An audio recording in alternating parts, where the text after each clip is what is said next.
السلام عليكم ورحمة الله وبركاته.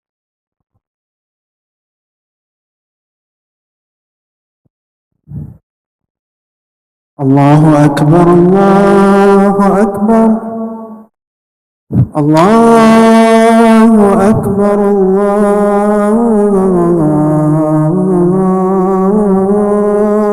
أكبر. أشهد أن لا إله إلا الله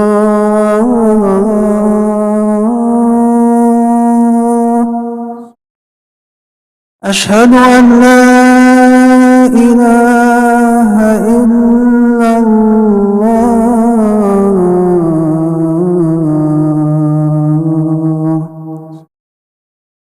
أشهد أن محمدا رسول الله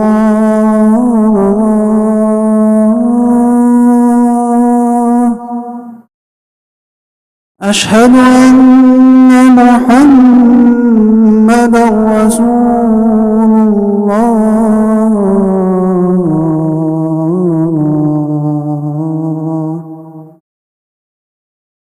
حي على الصلاة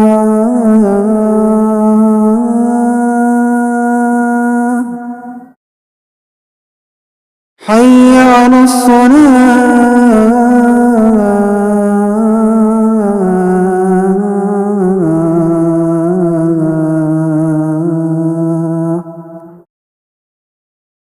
حي على الفلاح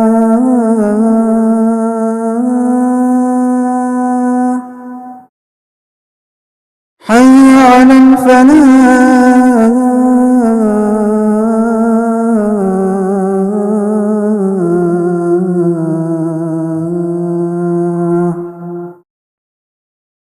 الله أكبر الله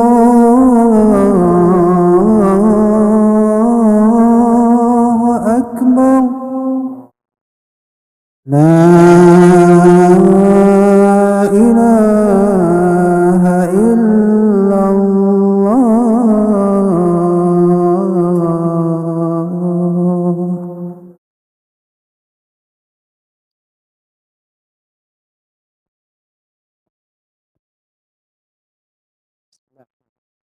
إن الحمد لله نحمده ونستعينه ونستغفره ونستهديه ونعوذ بالله تعالى من شرور أنفسنا ومن سيئات أعمالنا، وأشهد أن لا إله إلا الله وحده لا شريك له، وأشهد أن محمدا عبده ورسوله صلى الله عليه وعلى آله وصحبه ومن تبع هداه واهتدى بهديه إلى يوم الدين.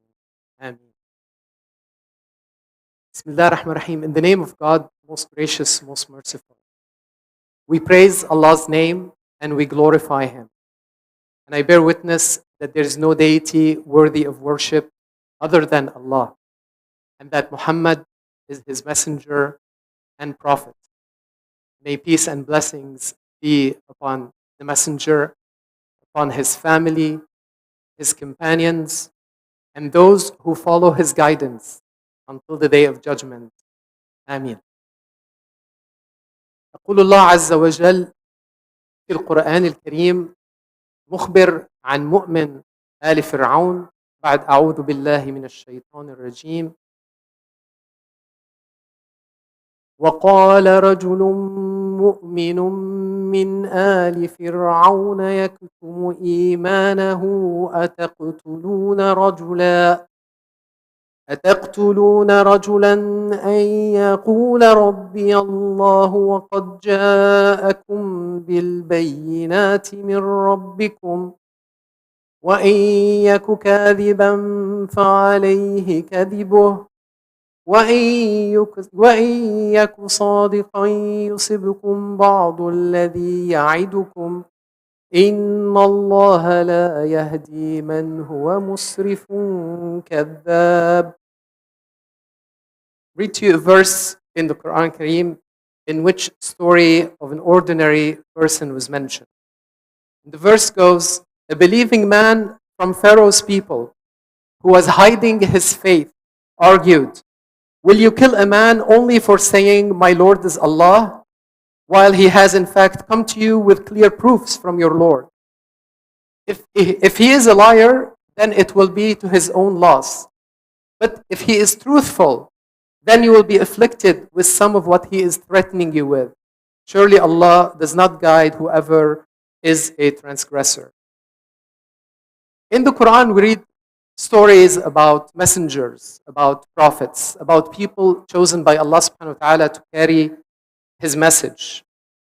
But sometimes we also read stories about ordinary people who are doing extraordinary things. Ordinary people who may be even anonymous, whose names we don't know, we may never know, who are rising to the challenge, and who, when faced with an opportunity to do good, they do it. And when faced with the opportunity really to add value and do extraordinary things, they do them. This story is one example of it. And this story is memorized in a surah 40, which is generally known as Ghafir, the forgiving, because it's one of the names of Allah that's mentioned. But that surah is also known as Al-Mu'min, the story of the believer, because it has that story at its core. And because of the many messages that that story has that apply not only in the time of Pharaoh more than 3,000 years ago, but also that apply today. And the basic message from this story is that everybody can make a difference. And that ordinary people can do extraordinary things. The message is, you don't have to be in a position of power or wealth or status to be able to really change things, to be able to really make an impact. This story is simple, and most of you know it. And I'll just recap real quickly so that when I mention some lessons from it, it's all familiar to all of us. Now, this happened at a time during ancient Egypt when Pharaoh was challenged, when Moses was challenging Pharaoh, and the day after, all the magicians, the sorcerers, were defeated by Moses, and where it became apparent that Moses came with the truth and not by magic, Pharaoh was really livid. He was extremely furious about what was happening. He started killing people en masse. Of course, we know he killed all the sorcerers, all the magicians. We know he killed them. But then he knew that that defeat in front of all the magicians meant that there are more people who now believe in the message of monotheism, in the message of one God that Moses came with. He knew that many people in the general population would start believing Moses, but also that some people, even in his own household, will start believing in Moses. And we know that his wife is one of the women who is memorized and who is mentioned in the Quran as an example for all women, because she was believing and because she wanted that house, that palace in paradise with Allah subhanahu wa ta'ala. She did not want the paradise of living with Pharaoh on this earth. So Pharaoh was really angry, and he went to his people, his inner circle, and basically told them, look, I've had enough. Let me just kill Moses. Let me kill Musa. ذروني أقتل موسى وليدعو ربه. Let me kill Moses and let him call his Lord to come and protect him. So out of all of this anger, out of all of this anxiety that was happening at society at that level, there was a voice of reason. There was a calming voice. There was a voice of someone who cared about his people. And that voice was there to produce some kind of counterweight to the anger, to the arrogance, and to the bloodthirsty rampage that Pharaoh had embarked on at that time. And that voice is the voice of that believer. That voice is the voice of that believer. Now, that's the basic story. And I want to stop at some aspects of the story and just reflect upon these aspects of the story with you. So one of them is that this believer is anonymous. We don't know his name. We know the names of many people who were in that scene at that time, of course, Musa and Harun, even people who are in Pharaoh's inner circle, Haman and Qarun and others. We know names. These names are mentioned in the Quran, and they're mentioned in the Quran for a reason. But this person wasn't known by his name. He wasn't mentioned by his name. He was mentioned by his quality. And the quality that Allah subhanahu wa ta'ala emphasized here is his quality as a believer, as a mu'min. This was a badge of honor bestowed upon him by God. A badge of honor. He didn't need the name that his parents gave him. He only needed the name and the description that Allah subhanahu wa ta'ala, his creator, gave him. Now the other thing we know about him is that it says in the ayah, he is from the people of Pharaoh. And we don't know exactly, I mean, there are some interpreters say he is a close relative of Pharaoh. Min ali Pharaoh, from the people of Pharaoh, yaktumu imanan, from the people of Pharaoh who hide his faith. Some people said that means he is from the family of Pharaoh. He's from that inner circle, but he was hiding his faith. And others say maybe he was from the family, maybe not, but he was hiding his faith from the people of Pharaoh. So, min ali Fir'auna yaktumu imana, meaning he is hiding his faith from the people of Pharaoh.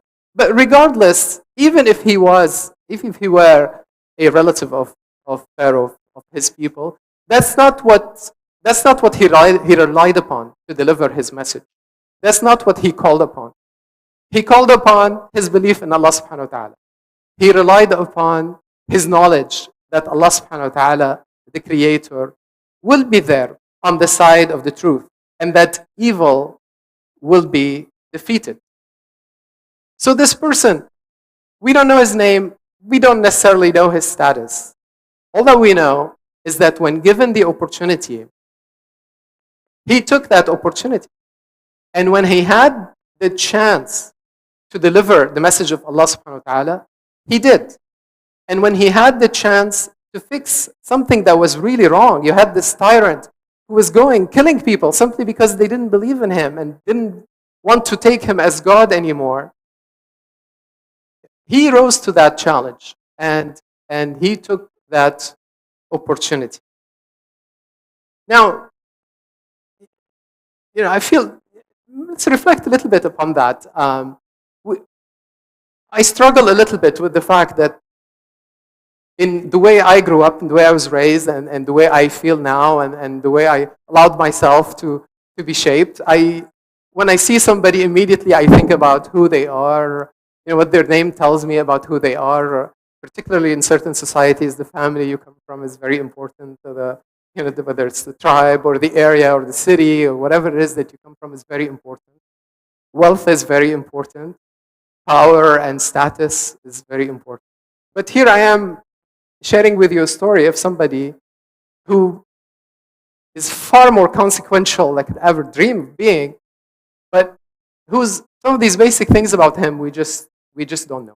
And this is a reminder to us that as we are improving in our wealth, in our age, etc., to just keep an open mind and not be completely overtaken and not be completely blinded by all the things that shine, all these things, the luster of this fame and the luster of this power. And one of the main lessons and one of the main messages that I take from this story is that you don't need to be famous to be consequential. You don't need to be in a position of power to do something really powerful. You don't need to be somebody who is very wealthy to be able to make an impact. You can make an impact in different situations. Wherever Allah subhanahu wa ta'ala puts you, this is where you're expected to make an impact. So whether this person was from the family of Pharaoh or not, he was at the right time and in the right place, and he used that. And he used that to be consequential. Maybe one other thing I can say in praise of anonymity, since we're talking about somebody who is anonymous, is the Prophet ﷺ, he was telling us about contrasting between people, those who are arrogant and powerful and who abuse their power, and those who are weak and who sometimes may not be taken seriously by their society. They may not be taken seriously by their community. They may not even be taken seriously by their own family. But these people are very weighed in the eyes of Allah subhanahu wa ta'ala. And the Prophet ﷺ says in part of a hadith, طوبى لعبد أخذ بعينان فرسه في سبيل الله أشعث رأسه مغبرة قدماه إن كان في الحراسة كان في الحراسة وإن كان في الساقة كان في الساقة إن استأذن لم يؤذن له وإن شفع لم يشفع. Prophet ﷺ said, and this is part of a hadith, I shortened it. He said, took out the first part of the hadith. He said, he's promising paradise. Paradise is for him who holds the reins of his horse to strive in Allah's cause. He's talking about a simple soldier at that time. And he just mentioned that setting, that example of a simple soldier who was holding the reins of his horse in the path of Allah subhanahu wa ta'ala. If he is asked to be in the front, in the vanguards, he will go and be. If he is asked to be among those who stay behind and who act as guardsmen and who look out and protect, he will do that. He will do whatever he is asked. But if he asks, and he is so inconsequential that if he asks permission, he asks to go and meet with somebody, he will be denied permission. And if he is asks to intercede on behalf of somebody, he'll be denied the chance to intercede on behalf of that person because he's just not taken seriously. But the Prophet ﷺ promised him paradise, right? Uba. He promised him that paradise. And he said that, this person, if he were to swear, and if we were to ask Allah, Allah would give him. And if he were to swear, then Allah subhanahu wa ta'ala would give him what it is that he swore about. All right. So we said a few things about this man. And I talked a lot about Pharaoh and Moses. And, my apologies for taking you thousands of years in the past. But again, like I said, the reason I said that is because I'm sharing with you an example of somebody who rose to the occasion.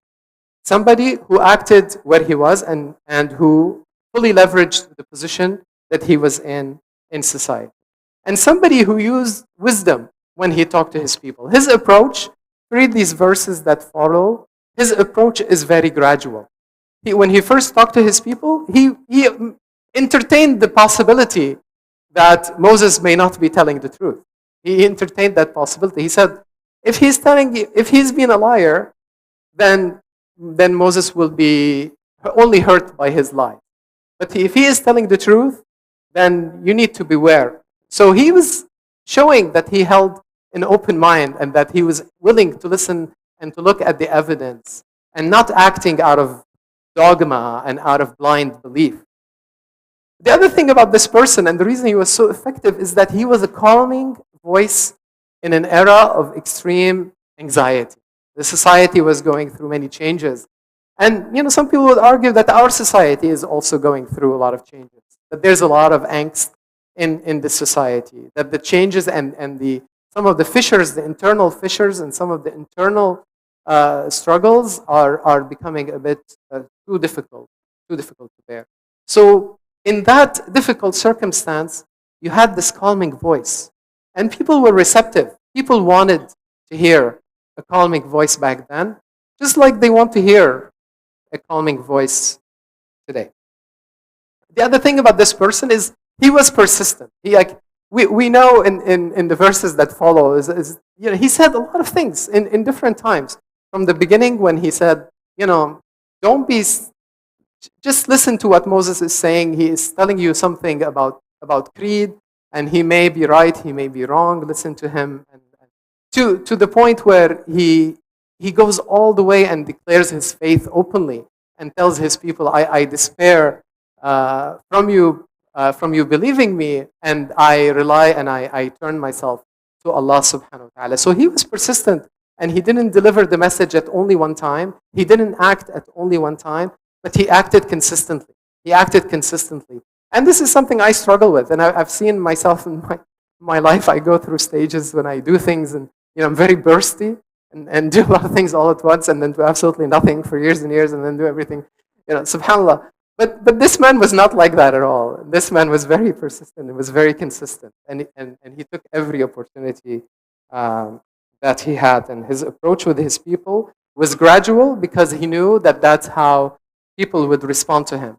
The other thing about him, and that's really relevant to us, I think, is he spoke to his people, from a position of love. He was calling them to Allah because he loved them. They were his people. I mean, he kept saying, Ya qawmi, my people. He truly loved them. He truly cared about them. And that's another thing that made him effective, that made people listen to him. People will listen only to somebody who they know really cares about them. They're not going to listen to somebody who they know hates them or is indifferent towards them. And this person kept, he showed his love to his people, and because of that, he was effective. He showed his love in his language, the language he used. He showed his love in the references he made. When he talked about them, he referred to their own history. When he reminded them that Prophet Joseph came to them, Yusuf came to them before. So he's referring to things from their own history, data points that are relevant,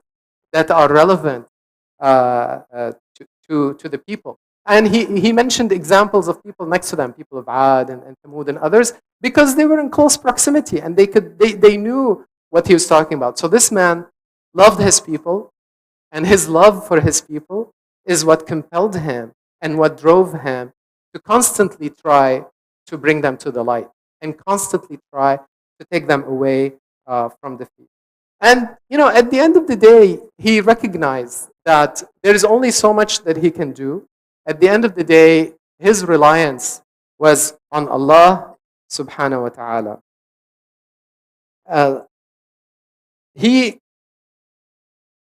was consequential, but he was willing to acknowledge, and he was willing to give everything that he had for the sake of Allah subhanahu wa ta'ala. أقول قولي هذا وأستغفر الله لي ولكم فاستغفروه إنه هو الغفور الرحيم.